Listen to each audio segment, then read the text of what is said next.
Hazme amarte, capítulo 3. Tras dedicar toda la tarde a ayudar a Alfred a recoger sus hierbas predilectas, Brooke regresó a la casa señorial al atardecer. Quería alcanzar su habitación sin ser vista, cambiarse de ropa y cenar antes de ponerse a disposición de la familia. En caso de que hubiesen enviado jinetes en su busca, ninguno se había acercado a los bosques, pero sus padres no necesitaban hablar con ella de inmediato. Era más probable que le informaran de la boda el mismo día de la partida y no antes. La consideración que le prodigaban sus padres era muy escasa. Recorrió el pasillo a toda prisa y pasó junto al comedor, a esa hora probablemente ocupado por sus padres y su hermano. Brooke jamás cenaba en ese comedor.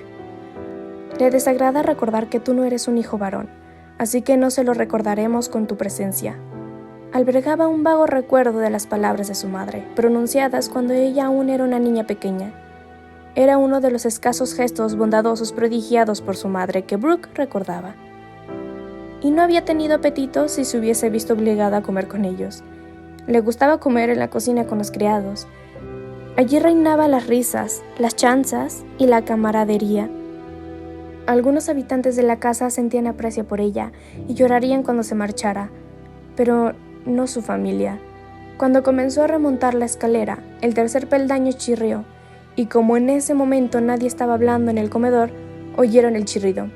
«¡Muchacha!», gritó su padre. El tono de voz hizo que pegara un respingo, pero se dirigió inmediatamente al comedor y se quedó en el umbral con la cabeza gacha.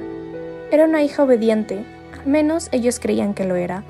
Jamás infringía las reglas, a menos que no tuviera la absoluta certeza de que no la descubrirían. Nunca discutía ni alzaba la voz, y tampoco dejaba de obedecer una orden incluso cuando deseaba hacerlo. Su hermano la consideraba un tímido ratón. Su padre dejó claro que no debía hacerse notar y que prefería no verla ni oírla. La reacción a sus escasas chispas de rebelión infantil fueron reprimidas con cachetadas o duros castigos, y aprendió a parecer dócil con rapidez, a pesar de que bullía de ira en su interior. ¿Es que hace tanto tiempo que no te veo, hermana? ¿O es que has crecido de la noche a la mañana? Ya no pareces un tímido ratoncito, ciertamente. Brooke se enfrentó a la mirada de Robert. A él podía mirarlo a los ojos. No merecía su respeto y jamás lo obtendría, pero resultaba irritante y mortificante que toda esa situación, y el papel que ella se veía obligada a interpretar, fuese culpa de Robert. No cabía duda de que había hecho algo horrendo para que el Lord del Norte se enfadara lo bastante como para exigir un duelo, y no una vez, sino en 3 ocasiones. Yo tampoco recuerdo haberte visto en años, así que es muy posible que estés en lo cierto y que haya pasado mucho tiempo, contestó con voz monótona. Evitó que su rostro expresara la menor emoción, algo que resultaba fácil tras haber aprendido el arte del disimulo. Su escasamente afectuosa familia jamás adivinó cuánto dolor le había causado a lo largo de los años. Aunque su padre la había llamado, aún no le había dirigido la palabra. Tal vez él también estaba sorprendido al notar que ya no era una niña pequeña que de vez en cuando veía por ahí. Ella siempre se esforzó por evitar que notaran su presencia. La casa era grande y resultaba fácil esquivarlo si uno conocía sus costumbres. Al igual que Robert, Thomas solía pasar mucho tiempo en Londres, hasta hace unos años, cuando el dolor en las articulaciones comenzó a afectarle. Su madre no siempre lo había acompañado a Londres. Cuando ella y su madre estaban solas en casa, Harriet había demostrado interés por ella y le hablaba como si guardara una relación normal. La conducta de su madre la había confundido y supuso que Harriet se sentía sola cuando Thomas y Robert estaban ausentes. O quizá estaba un poco loca porque en cuanto Thomas o Robert volvían, se comportaba como si Brooke hubiese vuelto a dejar de existir. Robert se puso de pie, arrojó la servilleta en el plato y dijo: «Hablaré contigo después. Existe una estrategia que a lo mejor podría emplear para salir bien parada en este asunto». ¿Ayudarla a él? Prefería abrazar una serpiente venenosa antes que confiar en cualquier ayuda ofrecida por su hermano. Pero dado en la realidad, aún nadie le había dicho por qué le habían llamado.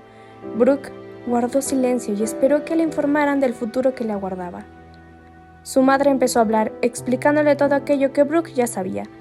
Lo normal es que una hija hiciera docenas de preguntas, incluso protestara, pero no ella. «¿Por qué no me dijiste que ya estaba en edad de casarse?», preguntó Thomas, interrumpiendo a su mujer. Podríamos haber arreglado un matrimonio con alguien escogido por nosotros. Entonces, ahora no nos encontraríamos frente a este ridículo dilema. Brooke sonrió para sus adentros. Su madre había tomado medidas para prepararla para el matrimonio porque no quería que Brooke avergonzara a la familia, pareciendo una imbécil total. Aunque no la incluían en las actividades sociales de la familia en Londres, había tenido toda suerte de maestros, de equitación, música, danza, lenguas y arte, además de otros que le enseñaron a leer, escribir y conceptos rudimentarios de aritmética. Jamás recibió elogios por su desempeño, puesto que nadie esperaba que destacara en nada. Sin embargo, ella aprovechó las enseñanzas. Dado que cumplirá los 18 años el mes que viene, este verano pensaba llevarla a Londres para que disfrutara de la temporada social, dijo Harriet. Hubiera recibido numerosas ofertas de matrimonio. Te lo dije, Thomas. Solo lo has olvidado. La respuesta de su padre fue un gruñido. Brooke supuso que quizá ya olvidaba muchas cosas debido a la edad. Era lo bastante viejo como para ser su abuelo. Se encogía de dolor cada vez que se movía. Alfreda podría haber aliviado sus dolores mediante un remedio de hierbas, pero tal vez la hubiesen despedido solo por atreverse a ofrecérselo. Brooke también podía habérselos mitigado. Gracias a la compañía constante de Alfreda había aprendido los maravillosos usos de las hierbas. Hubiera sido posible ayudar a un hombre bondadoso y decente, incluso de manera secreta, añadiendo hierbas beneficiosas a su comida y bebida, pero los hombres fríos y sin corazón se merecían lo que la naturaleza les prodigiaba. Harriet mantenía la vista clavada en Brooke, aguardando, y ella se dio cuenta de que quizás su madre esperaba una reacción ante la mención del viaje en Londres. Aunque ya conocía la decepcionante respuesta a la pregunta que estaban por hacer, la hizo de todas maneras. ¿Entonces, no disfrutaré de una temporada social en Londres? No, este matrimonio es más importante. Los criados ya han empacado tus cosas. Partirás mañana de madrugada con una escolta y una dama de compañía. ¿Tú no me acompañarás? No. Tu padre se encuentra muy mal, así que debo permanecer a su lado y es probable que si Robert te acompañara vuelva a ser retado a duelo. Así que es imposible. Dominic Wolfe procede de una familia eminente y acaudalada establecida en Yorkshire durante siglos. Conozco a su madre socialmente, pero no muy bien. Nunca me he encontrado con su hijo. Lleva el título de Vizconde de Rothdale.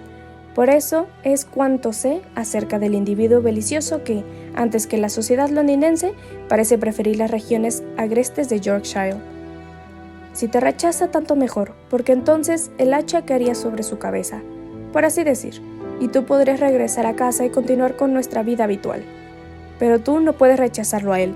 Todos los Whitworth cumplirían con la petición del príncipe regente, para que él no pueda echarnos la culpa de nada. Un vizconde está por debajo de nosotros, protestó Thomas. Pero presta atención, muchacha. Negarte a casarte con Wolfe sería una locura. Si lo haces, te haré encerrar en un manicomio durante el resto de tu vida. A Brooke le pareció increíble la idea de que el futuro de su familia dependiera de ella, pero la amenaza de su padre la aterró. Sabía que haría exactamente eso si perdía su título y sus tierras por culpa de ella. Pero para ella, la situación suponía escapar de su familia. No tenía la menor intención de rechazar a Lord Worth. Inclinó la cabeza y abandonó el comedor, y solo entonces pudo volver a respirar con tranquilidad. Mañana no había contado con partir tan pronto, pero cuanto antes, mejor.